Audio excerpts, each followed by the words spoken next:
ស្រមៃនឹកដល់អូនគ្រប់នាទីស្នេហ៍ដែលគិតថាស្មោះនឹងគ្នាជាចុងក្រោយស្នេហ៍ដែលគិតថាស្មោះនឹងគ្នាជាចុងក្រោយ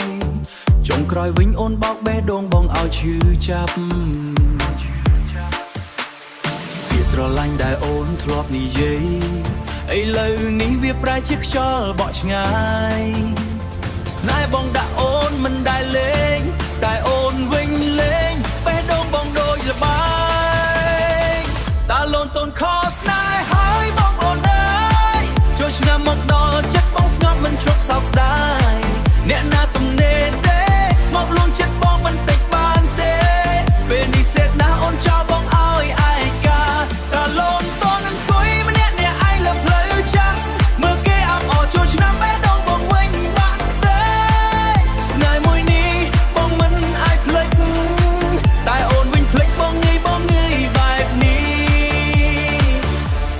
ថ្ងៃចូលឆ្នាំគេមានគូសប្បាយតែបងវិញនៅម្នាក់ឯងស្រក់ទឹកភ្នែក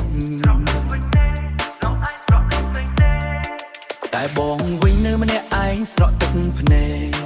ចង់មាននរណាម្នាក់ចូលមកលួងចិត្តប្រាប់បងថាមិនអីទេស្នេហ៍ថ្មីនៅមុខឈឺប៉ុណ្ណាបងក៏ត្រូវទ្រាំស្នេហ៍បោកបងមិនចង់ចាំថ្ងៃណាមួយបងនឹងរឹងមាំចាប់ផ្ដើមស្នេហ៍ថ្មីដោយមិនភ័យខ្លាចតើលូនតូនខស្នេហ៍ហើយបងអូនអើ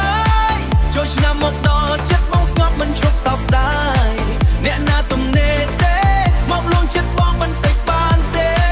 ពេលនេះសេតណាអូនចោលបងឲ្យឯកាតើលូនតូនអង្គុយម្នាក់អ្នកឯងលើផ្លូវចាំមើលគេអបអរចូលឆ្នាំបេះដូងបងវិញបាក់ទេស្នេហ៍មួយនេះបងមិនអាចភ្លេចតែអូនវិញភ្លេចបងងាយបែបនេះតើលូនតូនសើចទាំងទឹកភ្នែកបងប្រាប់ខ្លួនឯងថាត្រូវតែឈប់ឈឺចូលឆ្នាំនេះទោះគ្មានអូនក៏ដោយបងនឹងរស់បន្តដើម្បីថ្ងៃថ្មី